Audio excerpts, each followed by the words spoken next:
Sayang Allah betul-betul sayang kat kita. Pernah tak kita duduk dan kita fikir betul-betul sebenar-benar kita selalu cerita pada orang lain. Sebenar-benar hakikat sebenar, pernah tak kita kata Allah ni duduk dan rasa, wahai Allah, terima kasih sebab sayang pada saya. Kita semua orang sangat bertuah. Kita semua tak layak dapat kasih sayang Allah sebab kita daripada air mani yang kotor dan hina. Tetapi sedang kita langsung tak layak dan sikit pun tak ada kelayakan terdapat kasih sayang Allah. Sebab kita hamba yang sangat hina. Tetapi Allah, dia sayang pada kita. Siapa dia? Allah, Tuhan yang memiliki segala-galanya. Dan dia sayang kepada kita semua. Dia sayang kita semua. Pernah tak kita tanya, saya tanya diri saya, kita tanya diri kita masing-masing. Pernah tak kita tanya, kenapa kita Islam dan bukan orang lain Islam? Pernah tak tuan-tuan? Kita duduk fikir, kenapa saya Islam dan bukan orang lain yang Islam? Kenapa saya Islam? Bukan Acong tu Islam. Kenapa saya Islam bukan Ramasami tu Islam? Kenapa saya Islam bukan siapa-siapa yang bukan Islam tu David tu? Kenapa bukan dia Islam? Kenapa saya Islam? Kenapa sebenarnya? Pertama sekali kerana sayangnya Allah kepada kita, bukan kerana apa-apa. Nak kalau fikir kita lebih bagus daripada orang lain, kita pun tak tahu apa yang bagus kita pada orang lain. Tapi hakikat sebenarnya pertama sekali, bukan kita Islam bukan sebab mak ayah kita Islam. Ada orang Islam dia rasa sebab saya dah dapat keturunan Islam, saya ada 7 keturunan Islam. Tak, wallah. Satu orang Islam kerana Allah pilih dia jadi orang Islam. Anak-anak tuan-puan Islam, walaupun zahir sebab suami isteri itu Islam, anak Islam, zahirnya begitu. Hakikat sebenarnya tidak. Anak di Islam kerana Allah pilih di Islam. Mungkin adik-adik yang kat belakang-belakang tu mungkin kecil-kecil lagi, dia pun tak faham sangat lagi. Walaupun macam tu dia Islam kerana Allah pilih di Islam. Ataupun ada antara kita ni mungkin minta-minta tak ada, tapi auzubillah, tapi kalau ada antara kita orang tak pernah sembahyang, bahawa datang majlis ni pun, dia Islam bukan kerana Allah sayang dia dan beri dia Islam. Kalau antara kita ada orang kaki minum arak selama hidup buat minum arak, dia dapat Islam bukan kerana Allah sayang dan beri dia Islam.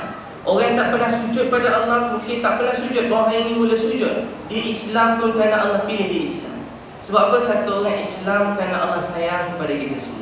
Kita tak layak untuk kasih sayang ini, tetapi dia berikan kasih sayang kepada kita. Tapi malangnya kita yang hina, yang bodoh, yang tak ada apa-apa ni, kita nafikan, kita tolak kasih sayang Allah tu macam tu je. Kita tak layak untuk dikasihi, tapi kita tolak kasih sayang Allah macam tu je. Untuk itu tuan-tuan sekalian, perkara yang paling mahal sekali dalam dunia ini ialah Islam ini. Tak ada perkara lebih mahal daripada Islam. Tak ada, wallah, tak ada apa-apa perkara lebih mahal daripada Islam ini. Tak ada perkara lebih mahal daripada Islam. Kita tak ada apa-apa dalam dunia, kita ada Islam, kita lah orang paling beruntung dan bertuah. Kita ada segala-gala dalam dunia, kita ada Islam, kita beruntung dan bertuah bukan kerana ada yang lain-lain tu, tapi kerana kita ada Islam tu. Jadi kerana itu kita kena kata, wahai Allah, terima kasih. Jadi tuan-tuan pernah lepas ni kita belajar sujud syukur. Malam ni sujud, angkat takbir, sujud. Kata, wahai Allah, terima kasih sebab beri saya Islam ni. Wahai Allah, terima kasih sebab beri anak-anak saya Islam, walaupun ada nakal-nakal, jahat, degil, macam-macam perangai.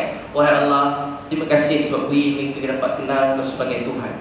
Sebab beza orang yang kenal Allah sebagai Tuhan dengan orang tak kenal Allah sebagai Tuhan. Orang yang pernah ucap kalimah ini, apa-apa kebaikan dia buat dihitung dan dikira oleh Allah. Orang yang tak pernah ucap kalimah ini, tak kira banyak kebaikan dia buat, tidak dikira dan tidak dihitung oleh Allah. Allah biarkan dia sebab Allah bukan nak yang lain-lain. Allah tak suruh dia bagi sedekah banyak dulu pada orang bukan Islam. Allah suruh dia pertama sekali mengaku tak ada Tuhan melainkan Allah. Itu perkara yang sangat besar, tauhid kepada Allah. Jadi tuan-tuan sekalian, kita kena syukur pada Allah. Belajar, saya pesan diri saya kita semua, wahai Allah, terima kasih sebab beri saya Islam. Wahai Allah, terima kasih sebab beri anak-anak saya Islam. Wahai Allah, terima kasih sebab beri mak ayah saya Islam. Wahai Allah, terima kasih sebab beri keluarga saya Islam. Wahai Allah, terima kasih sebab beri saudara mara saya Islam. Wahai Allah, terima kasih sebab beri isteri, suami, anak-anak yang saya sayang ni Islam. Belajar cakap terima kasih kepada Allah. Walaupun kita belum rasa betul-betul nikmat lagi, tak rasa lagi agama, tak rasa apa pun lagi, walaupun macam tu sebutlah, wahai Allah, terima kasih sebab beri saya Islam. Jadi tuan-tuan sekalian, dapat duduk majlis ilmu ni kerana pilihan daripada Allah. Orang duduk majlis ilmu dalam hadis Nabi, dosa-dosa dia Allah ampunkan. Dalam hadis yang panjang, Allah isytihar keampunan untuk orang duduk majlis ilmu. Dosa-dosa kita semua sedang diampunkan. Antara malaikat kata, ya Allah, buat apa nak ampun dosa dia orang ni? Dia orang ni banyak buat dosa. Dia orang ni bukan ikhlas duduk, maaf, dia duduk majlis ilmu ni tak ikhlas. Macam mana malaikat tahu orang tu tak ikhlas, tuan-tuan? Macam mana tahu? Dia tengok daripada gaya orang tu duduk, pilih tempat duduk, cara dia tengok. Bukan ada yang terasa pula. Tidaklah, maksudnya malaikat dia tak tahu dalam hati, tapi dia tengok daripada gaya. Jadi malaikat kata orang ni dia tak ikhlas sangat ni, buat apa nak ampunkan. Malaikat ni dia tak ada perasaan, dia tak ada over-over, tak, dia tengah-tengah je. Jadi kalau dia buat apa-apa tu maksudnya memang tak patut sangat orang yang baca ilmu, tak ikhlas diampunkan. Tak patut kita tidak ikhlas untuk baca ilmu. Tak patut kita ada niat lain dalam majlis membesarkan Allah, dengar pasal Allah, pasal Nabi ni. Tak patut dalam hati kita ada niat yang lain. Tak patut. Dia mereka kata, ya Allah tak patut ampun kau orang ni, tak payah ampunkan. Tapi Allah begitu pemurah, dia tahu dalam hati kita dan dia sedang memberi segala-galanya, tapi dia nak ampunkan juga kita. Baiknya kita ada Tuhan yang macam ni, pemurah dan pengasih. Dia sentiasa mencari jalan supaya umat ni diampunkan 24 jam. Pergi masjid, setiap langkah diampunkan dosa. Kita dengar sambil lalu je, tapi Allah nak bagi peluang. Dia tahu orang ni tak faham nilai keampunan tu. Manusia ni, saya, kita semua tak faham nilai keampunan tu, tapi Allah nak bagi peluang. Macam mana nak ampunkan manusia ni? Bagi lagi jalan, cari jalan. Macam mana nak ampunkan dia? Di masjid ampun dosa. Amal apa-apa sunnah Nabi SAW, asbab diampunkan dosa. Dalam Quran Allah berfirman, qul in kuntum tuhibbunallaha fattabi'uni yuhibbukumullah wa yaghfir lakum dzunubakum wallahu ghafurur rahim. Katakan Muhammad, beritahu pada umat kamu, in kuntum tuhibbunallah, kalau kamu betul-betul cintakan Allah, fattabi'uni, ikuti aku, yuhibbukumullah, Allah kasih kamu, yaghfir lakum dzunubakum, Allah ampunkan dosa-dosa kamu. Jadi kita dengan mengamalkan sunnah Nabi, dosa diampunkan. Dengan amalkan sunnah Nabi, apa-apa sunnah Nabi, dosa kita diampunkan, dimaafkan. Satu dalam kubur dia sedang diazab, dan azab kubur untuk dia diberhentikan. Sebab masa makan anak dia baca bismillah, anak dia makan baca bismillah, azab kubur mak ayah dia diberhentikan. Sebab bismillah sebelum makan ni bertepatan dengan amalan Nabi SAW. Jadi azab kubur mak ayah dia diberhentikan. Saya, tuan-puan, kita cek, kalau kita mati sekarang, saya anak baru 2, Alhamdulillah. So agak-agak kalau kita mati sekarang, anak kita baca Quran tak untuk kita? Agak-agak kalau kita mati sekarang, anak kita hidup keamalan agama tak dalam hidup dia. Anak kita doakan menangis-nangis keampunan untuk mak ayah dia ataupun tidak? Anak kita menangis tak? Macam mana nak tahu? Sekarang kita cek, masa kita dengar motor Rasul ni, kat mana anak-anak kita semua? Kat mana anak-anak kita semua? Kau dah bekerja di semayang tak? Kalau dia dah berkahwin di semayang lagi tak? Dia didik anak-anak di semayang tak? Ramai orang salah faham, dia beritahu didik anak ni sampai dia kahwin dah lepas tak? Didik anak, kahwin dah habis dah tanggungjawab. Orang Yahudi yang tak kenal pun tanggungjawab kita. Orang Yahudi yang mati tanpa agama pun tanggungjawab kita. Mana-mana orang yang mati tanpa agama di seluruh dunia, walaupun tidak jelas dia tak amalkan agama, dia kafir ke, maaf, macam Syiah juga contohnya, memang dia terang-terang Quran, ada setengah Quran kata tak betul sebab sahabat-sahabat Nabi yang kumpulkan. Walaupun orang macam ni sangat teruk dan kita tak boleh lah dalam urusan lain, tapi saya nak beritahu ialah orang macam ni pun, kalau tuan-puan nak tahu, ini pun tanggungjawab kita. Ini pun tanggungjawab kita. Mana-mana orang mati tanpa dalam dunia tanpa agama, tanggungjawab kita. Kata Imam Ghazali, satu orang mati kat kutub utara tanpa iman, setiap orang Islam Allah akan tanya di akhirat nanti. Satu orang kat kutub utara mati tanpa iman, kata Imam Ghazali, setiap orang Islam Allah akan tanya di akhirat nanti. Di mana-mana orang mati tanpa agama di seluruh dunia, kita akan ditanya di akhirat nanti. Ini kan pula anak kita. Sebab tu Nabi SAW sampai Fatimah kahwin, banyak hadis yang Fatimah dapat masa Fatimah dah kahwin. Maksudnya nasihat Nabi berterusan untuk Fatimah radhiyallahu anha. Mula kahwin dan pergi ziarah rumah dia, banyak kisah. Tapi saya nak beritahu ialah macam mana tanggungjawab setiap orang, anak-anak kita sampai kita mati.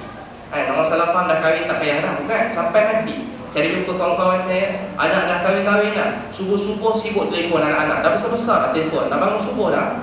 Sesekali telefon, dah bangun subuh dah, jauh-jauh telefon semua anak-anak. Dah bangun subuh dah, dah bangun subuh, semua telefon, ahli keluarga. Maksudnya tanggungjawab kita tak habis sampai kita pejamkan mata. Tanggungjawab untuk mendidik, membawa manusia kepada Allah ni sampai kita pejamkan mata. Tak ada noktah dalam mengajak manusia kepada Allah ini. Jadi tuan-tuan sekalian, jadi kita kena syukur pada Allah.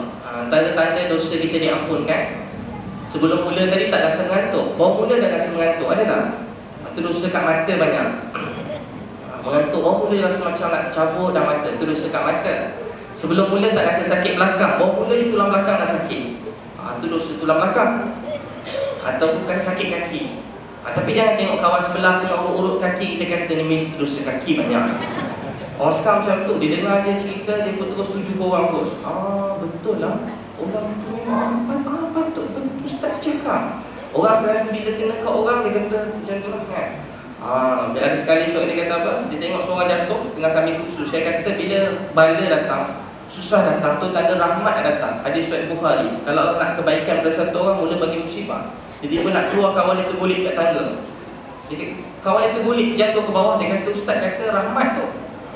Kawan dia tergolek, dia kata rahmat kan. Jadi sebenarnya begitulah akhir zaman ni. Bila iman manusia lemah, manusia akan letak ayat Quran untuk orang dia.